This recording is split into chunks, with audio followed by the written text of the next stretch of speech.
ఏపీలోని వైఎస్ఆర్ జిల్లా ఒంటిమిట్టలో ఇవాళ దివ్య స్వరూపుడు సద్గుణ సంపన్నుడు శ్రీరాముడు నారశిరోమణి సీతాదేవుల కళ్యాణం అంగరంగ వైభవంగా జరగనుంది. సాయంత్రం 6:30 నుంచి ప్రారంభం కానున్న స్వామివారి కళ్యాణంను వీక్షించేందుకు భారీ సంఖ్యలో భక్తులు తరలిరానున్నారు. భక్తులకు ఎలాంటి ఇబ్బందులు తలెత్తకుండా తిరుమల తిరుపతి దేవస్థానం జిల్లా అధికారుల సమన్వయంతో ప్రత్యేక ఏర్పాట్లు చేశారు. భక్తులకు అన్నప్రసాదం, తాగునీరు, మజ్జిగ అందించనున్నారు.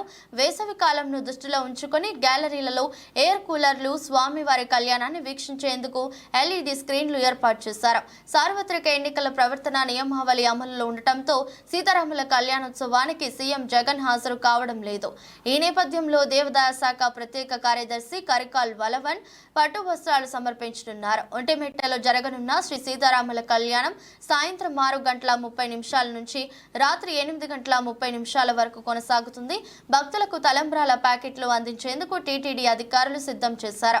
మరోవైపు సీతారాముల కళ్యాణోత్సవం సందర్భంగా సోమవారం ఉదయం 6 గంటల నుంచి రాత్రి 10:30 వరకు ప్రయాణికులకు ఎలాంటి ఇబ్బందులు తలెత్తకుండా వాహనాలను దారి మళ్లించనున్నారు. కళ్యాణ వేదిక సమీపం నుంచి కడప మార్గంలో 10 చోట్ల, సాలాబాద్ వద్ద 5 ప్రాంతాల్లో ప్రత్యేక వాహనాల పార్కింగ్ ఏర్పాటు చేశారు. కడప నుంచి తిరుపతికి వెళ్లే వాహనాలు అలంకాన్ పల్లె మీదుగా వెళ్లాల్సి ఉంటుంది. తిరుపతి నుంచి కడపకు వచ్చే వాహనాలు రేణిగుంట వద్ద దారి మళ్లించి వయ్యా రాయచోటి మీదుగా వెళ్లాలని వాహనదారులకు పోలీసులు సూచించారు. రాజంపేట నుంచి వెళ్లే వాహనాలు కూడా రాయచోటి మీదుగా మళ్లించడం జరిగిందని, రాజంపేట వైపు నుంచి ద్విచక్ర వాహనదారులు సాలాబాద్ నుంచి ఇబ్రహీంపేట, మాధవరం మీదుగా వెళ్లాలని పోలీసులు సూచించారు.